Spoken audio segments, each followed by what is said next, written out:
Welcome back, guys, and welcome to lesson 4.4, factoring polynomials. So this lesson is actually pretty short, but please pay close attention because what we're doing in this lesson is very, very important, and some of the things you may have seen before, others might be brand new to you. So once again, pay very close attention. So this lesson starts off looking at special factoring patterns.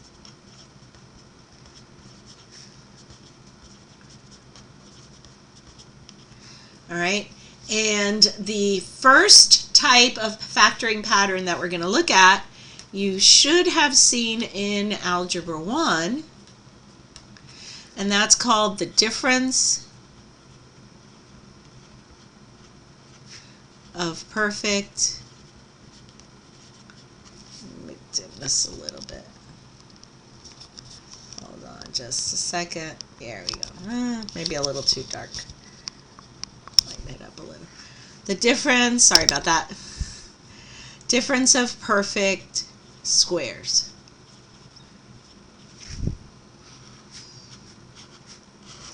Okay, so if you have a situation, or in this case it's a binomial, and it is of the form a squared minus b squared, you can easily factor, this is the difference, which means subtraction, of two perfect squares. So a squared is a perfect square, it's the square of a, and b squared is a perfect square, it's the square of b. You can factor this into a plus b, a minus b. And again, that is something you should have seen already, so hopefully it's not taking you by surprise. Let's take a look at an example. Let's say we have 36x squared minus 25, and I want to factor that. Now before we actually factor it, we want to make sure that there is no greatest common factor here. We're looking at the 36 and the 25.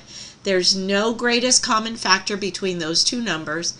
And then obviously we have an x squared by itself, and there's no other x term over there. So there is nothing we can pull out of this, first of all. Please remember, whenever you're doing factoring, you always want to look for the greatest common factor. Very, very important. Sometimes you'll get a problem, and unless you pull out the greatest common factor, you're not going to be able to solve it correctly. So please make sure that that's something you take care of. So looking at this, there is no greatest common factor. We're good to go. And we see that this is actually the difference. Here is a minus sign, and that these are perfect squares. The square root of 36 is 6. The square root of x squared is x. That's going to be my a. And the square root of 25 is 5. That is my b. So following this pattern, this is going to be a plus b, which is going to be 6x plus 5, and a minus b, 6x minus 5. All right? So there you have your difference of perfect squares. Easy peasy. Well, just like there's a difference of perfect squares, there is also a sum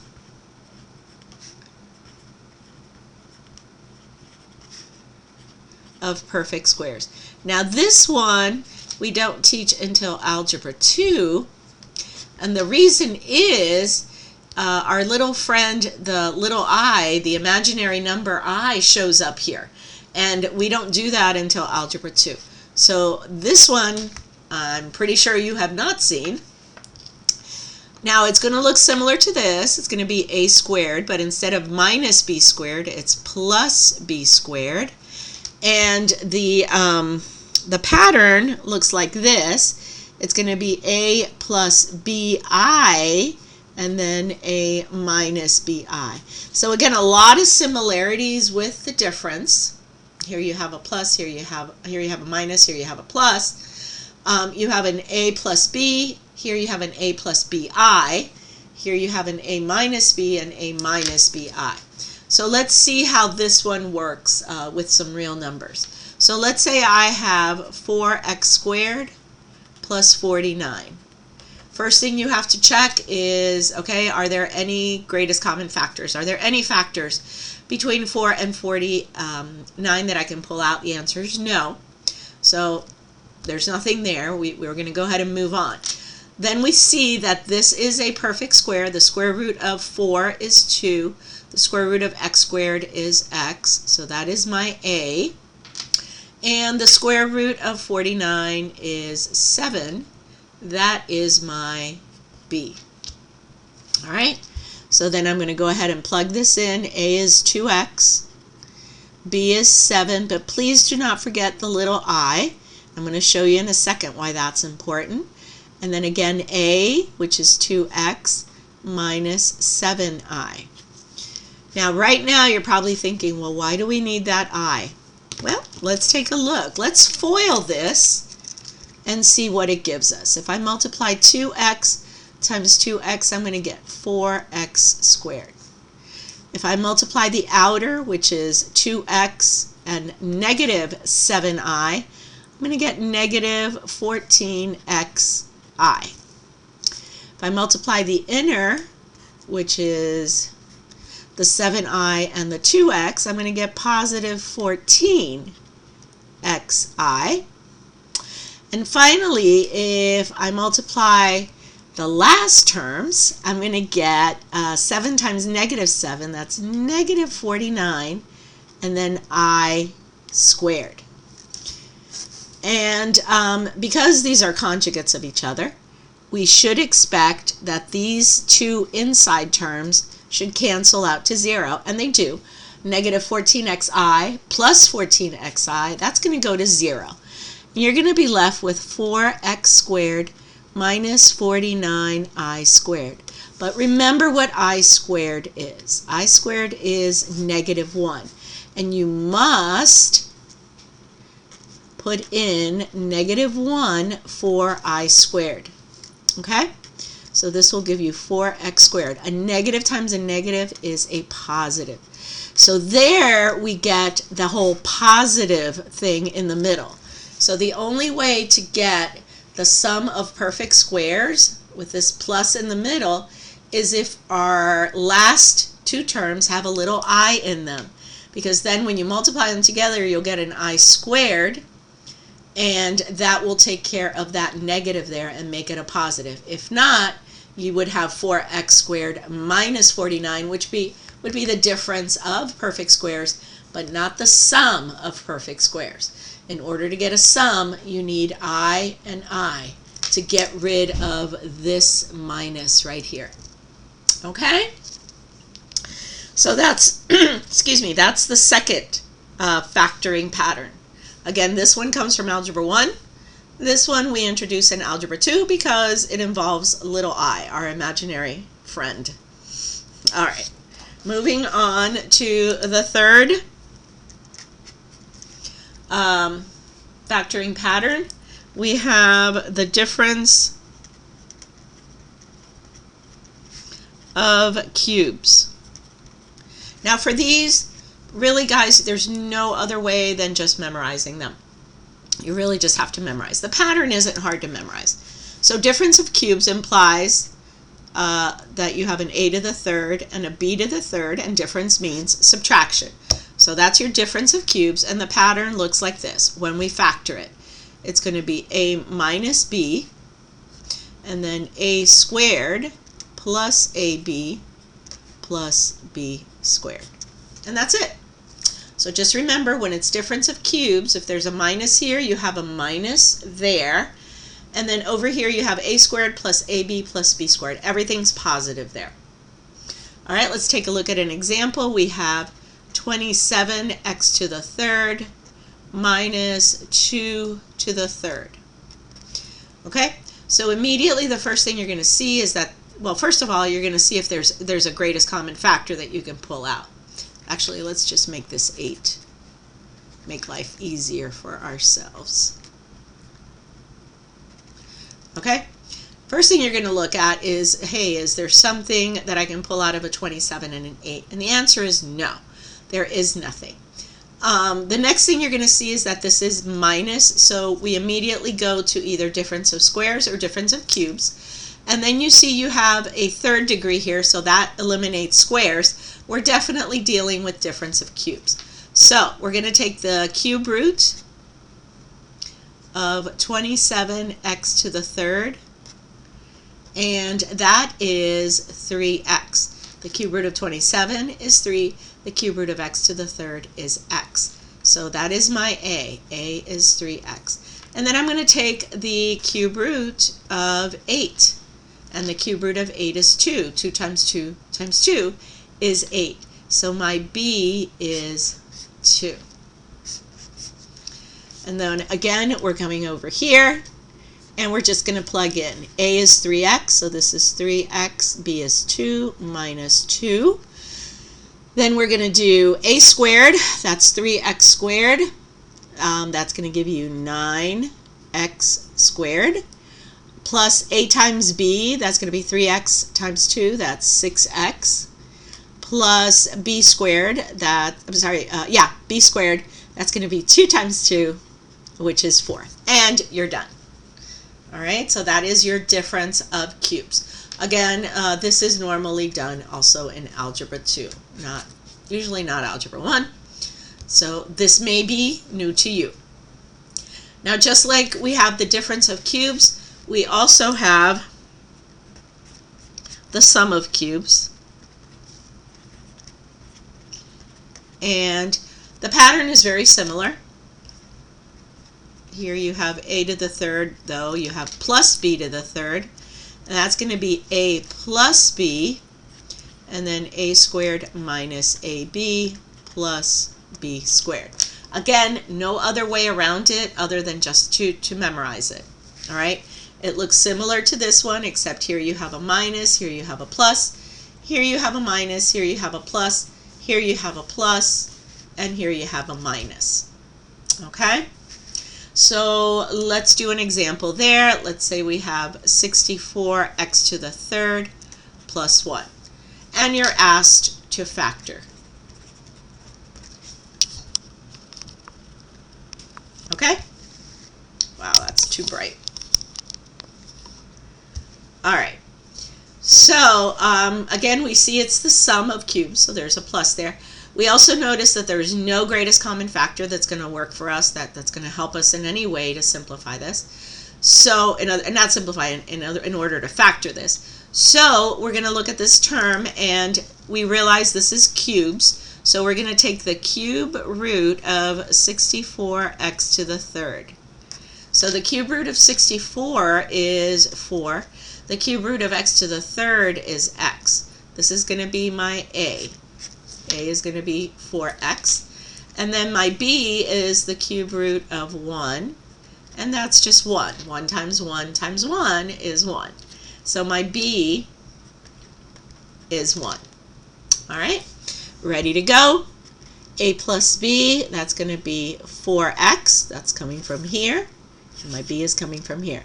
4x plus 1. Then we're going to have a squared, that's 4x, the whole thing squared, so that's 16x squared. Remember to square the 4. Minus a times b, that's 4x times 1, which is just 4x. And then plus b squared, and that's 1 squared, which is just 1. And that, my friends, is are the special factoring patterns that they want you to take a look at. So now we're going to do some real examples with these, okay? So typical questions that could be asked of you. And again, when I say example 1, I am referring to example 1 in your book. So we're going to factor each expression. We have, for a, we have x to the third minus 125. For b, we have 25w squared plus 4. And for C, we're going to have 8t to the third plus 27. So I want you to now look at these three by yourselves. You stop the video for a second and figure out, first of all, is it sum or difference? Secondly, is it of cubes or squares? Find the correct factoring pattern and go ahead and apply it. So I'll go ahead and stop the video now, and when you come back, we'll go over the answers to these three. See you in a bit.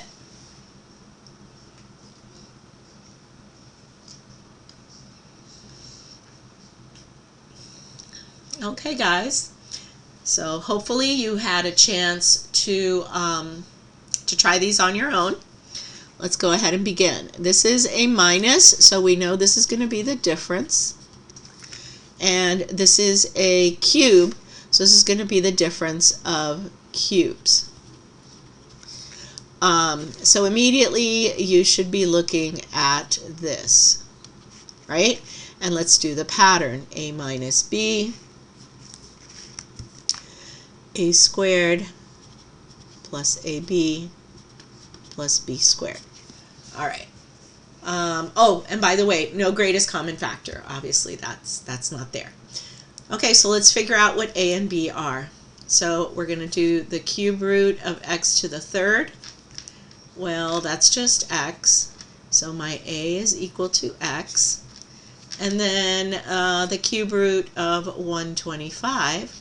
Well, that's just 5. So my b is equal to 5. All right? So a minus b, that's going to be x minus 5. And then we're going to do a squared, which is x squared, plus ab, which is 5 times x, which is 5x, plus b squared, which is 5 squared, which is 25. All right, and that's it. This is your guy right here. All done.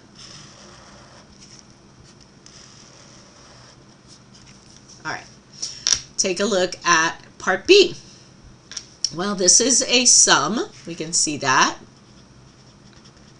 And we are dealing with a square. So this is the sum of squares. So again, our formula here is a squared plus b squared, or our pattern really. A squared plus b squared, that's going to be a plus bi times a minus bi. All right, and let's go ahead and look for any greatest common factors. Well, there isn't any. All right, there's nothing I can pull out of a 4 that I can pull out of a 25. So we're going to do the square root this time of 25w squared. The square root of 25 is 5. The square root of w squared is w. So that is a. And the square root of 4, that is 2, and that's going to be my b. Okay? So a is 5w, b is 2.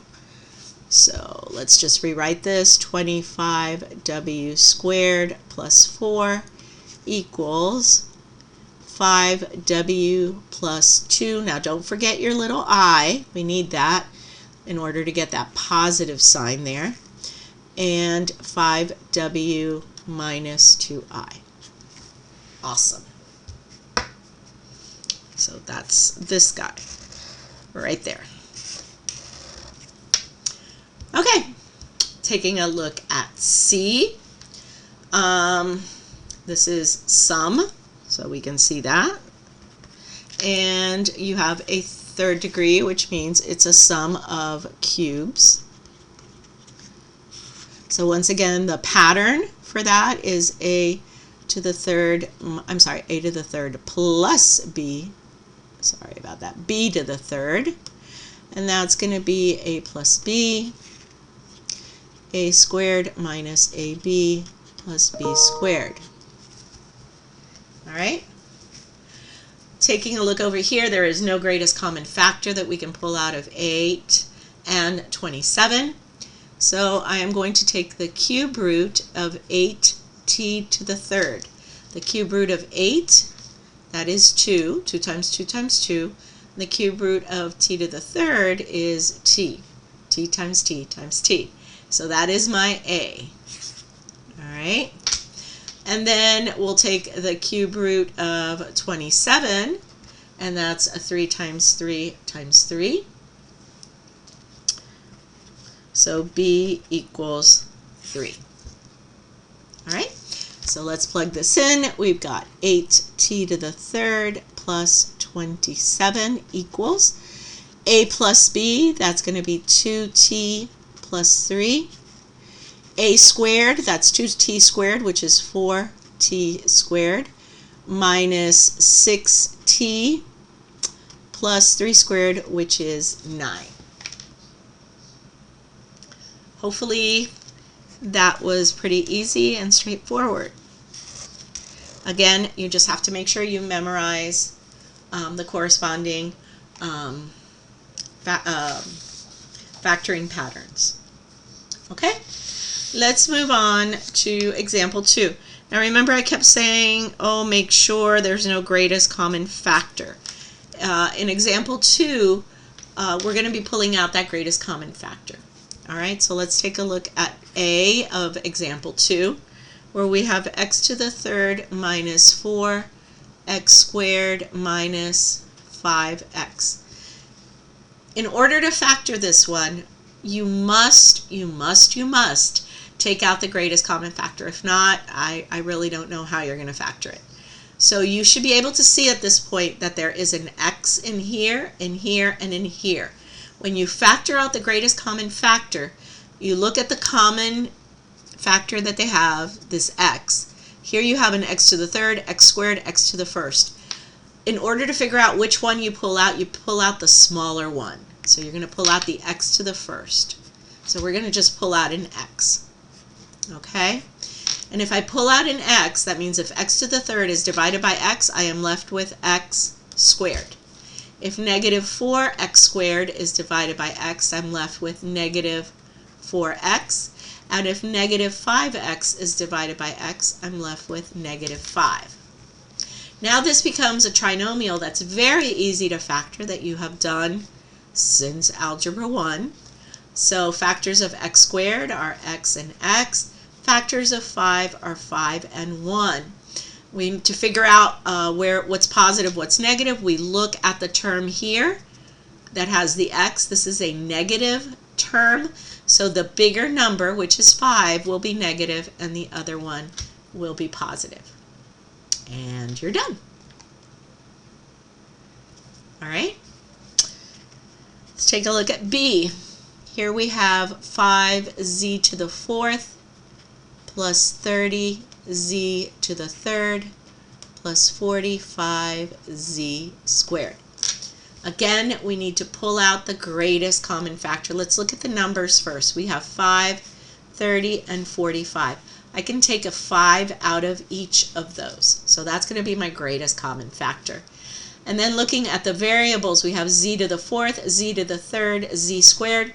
You pick the smallest one, right? The one that can be pulled out of everybody.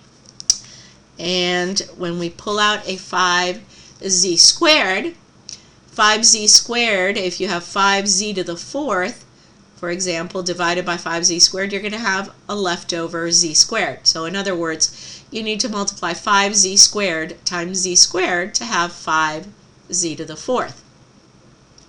In order to get a 30z to the third, we multiply 5 by 6 and z squared by z to get that z to the third. Remember, exponents are added in powers. When you multiply them, you add the exponents. And then finally, 9 times 5 is 45, and the z squared is already there. So this is it pulled out, the greatest common factor pulled out. Now this you should see as, again, a trinomial that can easily be factored. Factors of 9 that add up to 6 are 3 and 3, plus and plus. You can leave it like that, or if you like, this is also a good answer. You can just write it as 5z squared times z plus 3 squared, because you have that same factor 2 times. Either way is fine. I wouldn't penalize you doing it either way. All right. Okay, moving on to another type of factoring, or another type of factoring problem, the factoring by grouping.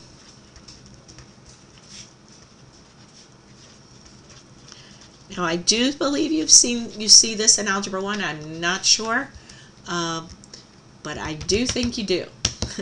Let's take a look.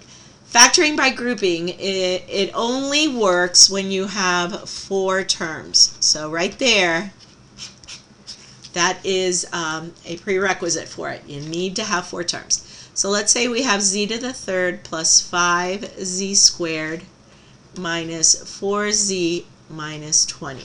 And you're asked to factor this.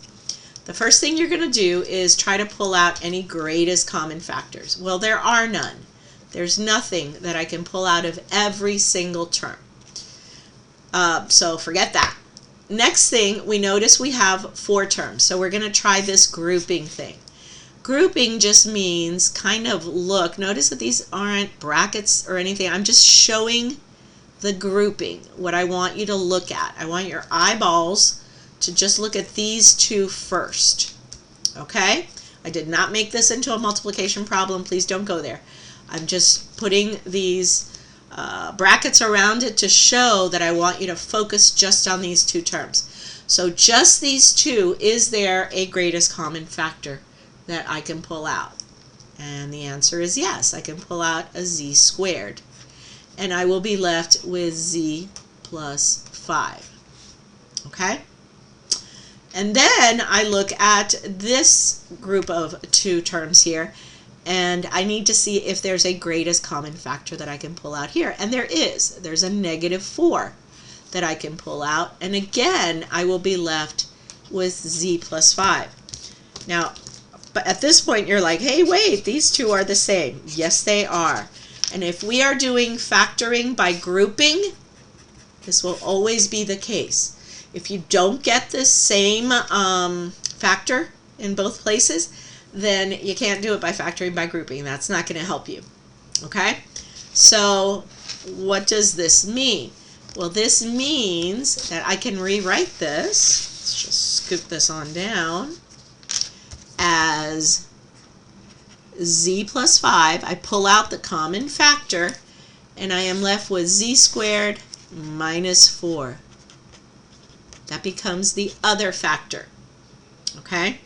And I am almost done, except I remembered, oh, wait, this is the difference of 2 perfect squares. And sure enough, it is. So this becomes z minus 2 and z plus 2. And now it's fully factored. Let me put the original over here. It was z to the third plus 5z squared minus 4z minus 20. All right, so this is your final answer right here. Oops, sorry about that.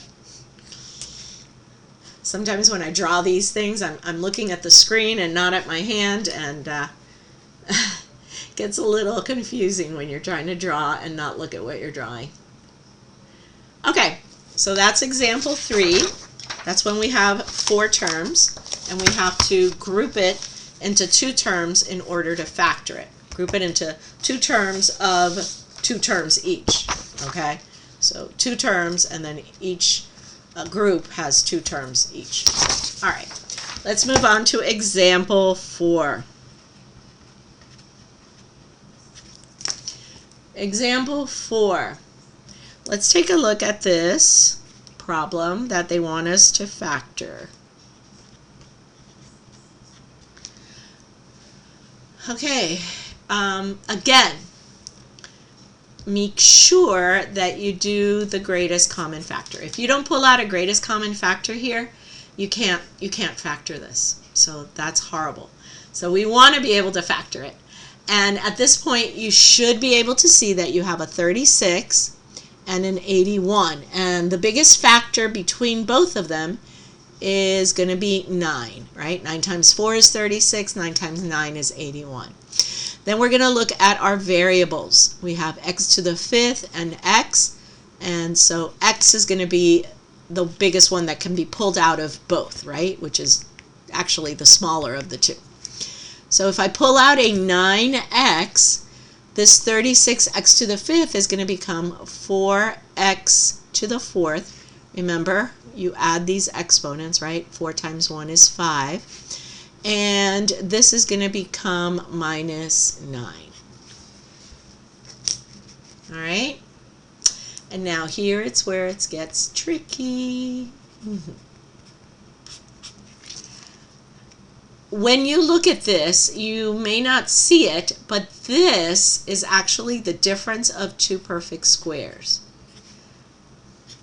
4x to the 4th can be rewritten as 2x squared squared. And 9 obviously is 3 squared. Okay? So at this point you should be able to see that my a is 2x squared and my b is 3. And that this is actually the difference of two perfect squares. So I can rewrite this as 9x times 2x squared minus 3 and 2x squared plus 3. Please be careful. They do this a lot. You're going to have something, an exponent here that is a perfect square, and a number here that can be written as a perfect square. Okay? That is also a perfect square. So in this case, you are writing 4x to the 4th as 2x squared squared as a value squared. So again, it's a tricky thing. It is done a lot. Just be very, very cognizant of it. All right? Another tricky thing that can be done is something like this one.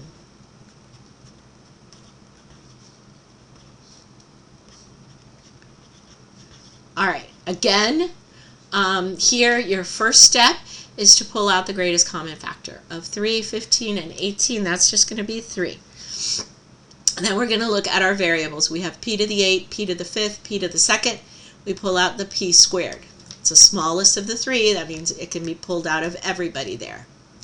And we will be left with 3. Oh, I'm sorry, no 3. 3 is gone. We will be left with p to the 6th plus 5 p to the 3rd plus 6. All right? And here's where the tricky part comes in.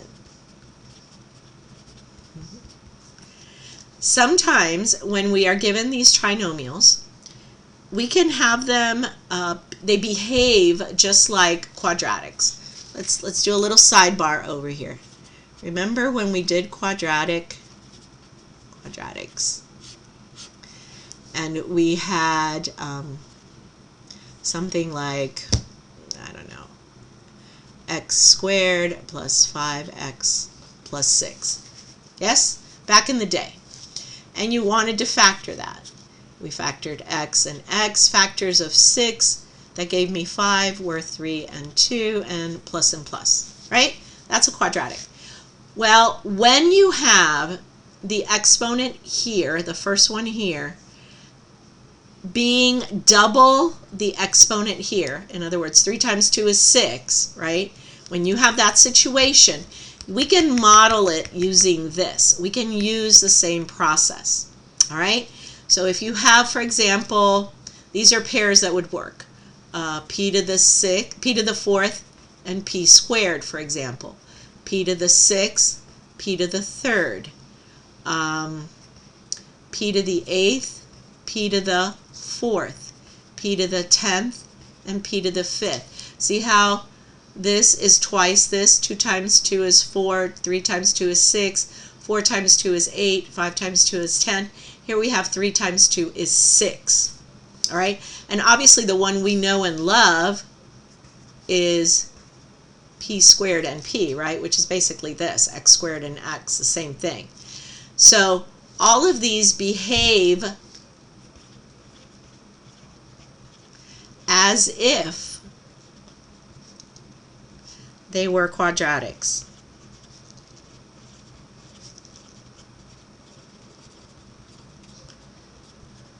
All right, so let's take this guy down here and look at him a little closer.